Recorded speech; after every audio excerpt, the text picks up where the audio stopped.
Hello friends, इस video में मैं 3 क्वेश्चन लेकर के आया हूं जो पूछे गए हैं एचटेट 2021 में। प्रोबेबिलिटी प्रायिकता पे आधारित प्रश्न है। पहला प्रश्न देखिए हम। 3 बच्चों वाले परिवार में कम से कम एक लड़का होने की प्रायिकता है। पहला ऑप्शन 1/2, दूसरा 1/8, तीसरा 3/4 और चौथा है 7/8। तो 3 बच्चों का परिवार है। अब हम ये मान लेते हैं पहले केस के लिए कि एक बच्चा है। तो एक बच्चा है तो क्या क्या पॉसिबिलिटी है? या तो वो बॉयज होगा, लड़का होगा, या फिर वो लड़की होगी, गर्ल होगी। किसी भी बच्चे के लिए ये दो ही चॉइस हैं, या तो वो लड़का होगा या फिर लड़की होगी। तो ये कितने हैं? ये संख्या में हैं 2। तो टोटल केस निकालने के लिए हम क्या करेंगे? 3 बच्चे हैं परिवार में, तो हम क्या कर देंगे? कुल केस निकालने के लिए हम क्या करेंगे? जो कुल केस कितने हो जाएंगे? 2 की पावर कर देंगे जितने भी बच्चे हैं। तो ये कितने हो जाएंगे? 2 की पावर 3 कितना होता है? 2 के 3 बार गुणा मतलब 8। अब पूछ क्या रखा है? 3 बच्चों वाले परिवार में कम से कम एक लड़का होने की प्रायिकता। कम से कम एक लड़का मतलब लड़कियां नहीं होनी चाहिए, कम से कम एक लड़का। तो लड़कियां हों लेकिन सारी लड़कियां नहीं होंगी। तो मतलब एक हम मान लेते हैं, एक G1 है, एक G2 है और एक G3 है। ये सिर्फ एक ही केस बनता है जब तीनों ही लड़कियां हो जाएं। तो ये हमने नहीं लेना। तो एक केस ये हट जाएगा। तो अब टोटल केस कितने हैं? 8। एक हट जाएगा तो कितने बचेंगे? 7 बटे टोटल कितने हैं? 8। तो ये प्रोबेबिलिटी आई। तो इसका डी ऑप्शन है ये ट्रू हो जाएगा। इससे अगला हम प्रश्न देखें।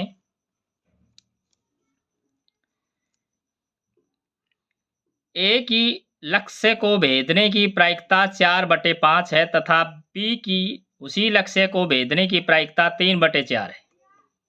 यदि दोनों को एक एक अवसर दिया जाता है तो दोनों में से केवल एक द्वारा ही लक्ष्य भेदने की प्रायिकता क्या है? ये हमारे पास प्रश्न है। तो इसको हम कैसे करेंगे? ए द्वारा लक्ष्य भेदने की प्रायिकता हमारे पास कितनी दे रखी है?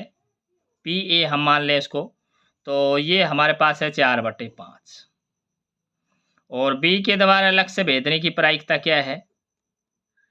उसको हम मान लेते हैं पी बी, और ये है 3/4।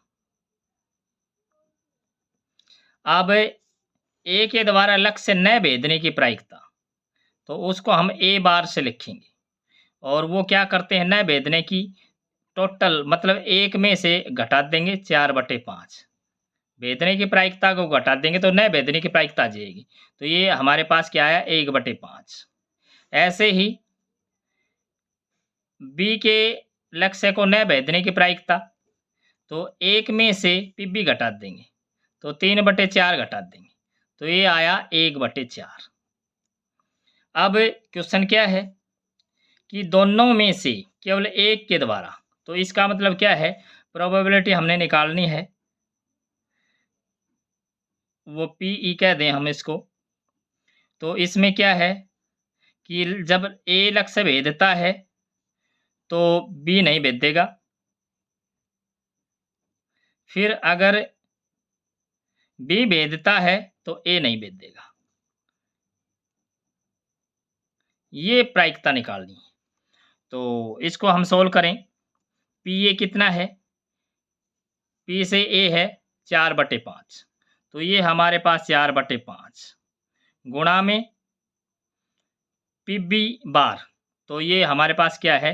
1/4 प्लस अब पी ए बार, ये हमारे पास क्या है? 1/5। तो ये है 1/5 और गुणा में पी बी कितना है? 3/4। 3/4। तो इसको थोड़ा सा सिंप्लीफाई करें तो ये कितना हो जाएगा? या तो हम काट दें या हमें यहाँ भी दिखाई दे रहा है कि इसका एलसीएम ले लेते हैं हम। तो इसका एलसीएम कितना है? 20 है। तो यहाँ तो एलसीएम हो जाएगा 20। तो ये ऊपर हो गया 4 प्लस यहाँ कितना हो जाएगा 3। तो ये टोटल जोड़ लें तो ये कितना हो जाएगा 7/20। तो इसका जो आंसर है ये डी ऑप्शन है, ये इसका आंसर हो जाएगा। इससे अगला हम प्रश्न देखें। एक थैले में 24 गेंदें हैं जिसमें से x लाल गेंदें, 2x सफ़ेद गेंदें एवं 3x नीली गेंदें हैं। एक गेंद यादृच्छिक रूप से निकाली जाती है तो लाल गेंद नहीं आने की प्रायिकता है। ये हमारे पास ऑप्शंस हैं कि 1/6 है, 5/6 है, 1/3 है या 2/3 है। तो अब कुल गेंदें दे रखी हैं 24, तो यह है हम जोड़ लेंगे x प्लस 2x और प्लस 3x यानी कि 6x। 6x का मान कितना दे रखे है 24 दे रखे है। तो यहाँ से x का मान कितना हो जाएगा 6 से भाग कर देंगे तो x का मान कितना हो जाएगा 4। अब x का मान 4 है तो इसको हम दो तरीके से कर सकते हैं। तो एक तो हम क्या निकाल लें, लाल होने की प्रायिकता निकाल लेते हैं यानी कि P ऑफ रेड निकाल लेते हैं। तो P ऑफ रेड, अब रेड कितना है x है तो ये हमारे पास कितना है 4/24। तो ये कितना हो जाएगा 1/6। अब लाल न होने की निकालनी है तो हमने क्या करना है P रेड के ऊपर बार लगा देंगे। तो ये हमारे पास कितना हो जाएगा, एक में से रेड वाली को घटा देंगे तो ये ओवरऑल क्या आया 5/6।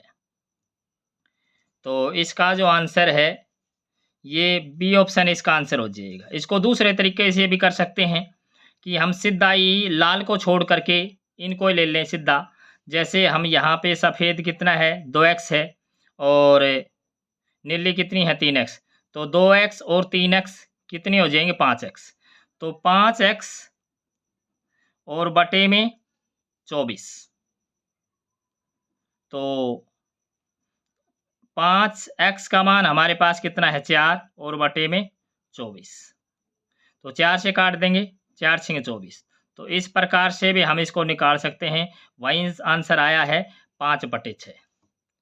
Thanks for watching.